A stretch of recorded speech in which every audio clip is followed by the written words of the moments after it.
18वीं सदी का समय था। भारत धीरे धीरे अंग्रेजों की साजिशों में फंसता जा रहा था। एक एक करके राजा महाराजा ईस्ट इंडिया कंपनी के सामने झुकते जा रहे थे। लेकिन दक्षिण भारत में एक छोटा सा राज्य था, मैसूर, जिसने झुकने से इनकार कर दिया। इस राज्य के सिंहासन पर बैठा था एक ऐसा सुल्तान जिसे दुश्मन भी शेर कहते थे। उसका नाम था हजरत टीपू सुल्तान। टीपू सुल्तान केवल एक शासक नहीं था, वो एक योद्धा था, एक रणनीतिकार था और उससे भी ज्यादा वो स्वाभिमान का प्रतीक था। उसने बचपन से ही युद्ध कौशल सीखा था। उसके पिता हैदर अली एक महान सेनापति थे। उन्होंने ही अपने बेटे को तलवार पकड़ना, घुड़सवारी करना और सबसे जरूरी, कभी हार न मानना सिखाया था। जब अंग्रेज धीरे धीरे पूरे भारत को अपने कब्जे में ले रहे थे, तब टीपू सुल्तान ने खुलकर उनका विरोध किया। उसने ईस्ट इंडिया कंपनी से कभी समझौता नहीं किया।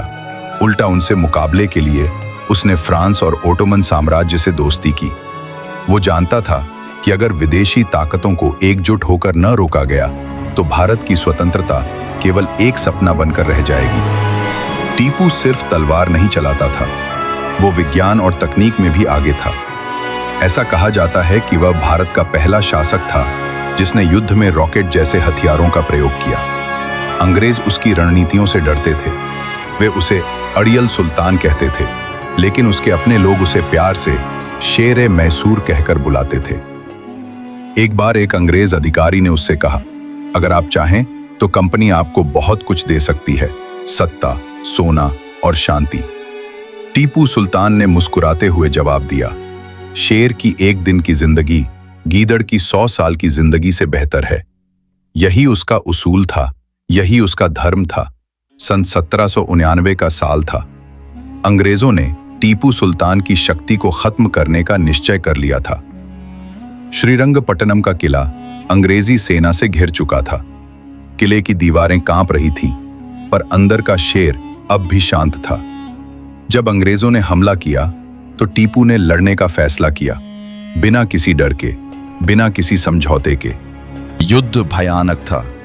तोपें गरज रही थीं, तलवारें चमक रही थीं और जमीन पर बह रहा था भारत के स्वाभिमान का खून। टीपू घायल हो गया था, लेकिन उसने हथियार नहीं डाले। उसने आखिरी सांस तक लड़ाई की।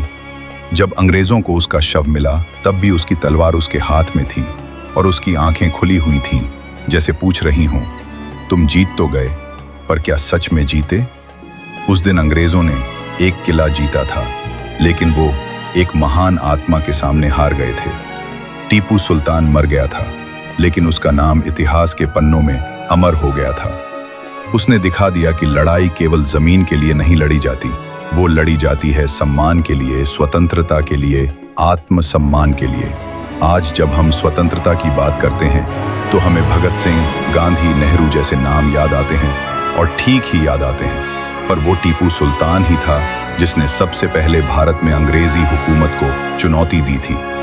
उसने साबित कर दिया कि लड़ाई केवल तलवार से नहीं, विचारों से भी जीती जाती है। टीपू केवल एक योद्धा नहीं था, वह एक सोच था, एक आग थी जो आज भी जल रही है। उसने अपनी प्रजा को शिक्षा, विज्ञान, कूटनीति और आत्मनिर्भरता सिखाई।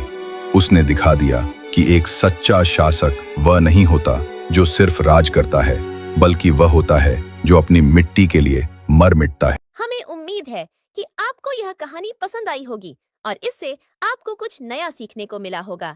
कहानी के बारे में अपने विचार हमें नीचे कमेंट बॉक्स में जरूर बताएं। वीडियो को लाइक करें और चैनल को सब्सक्राइब करना न भूलें।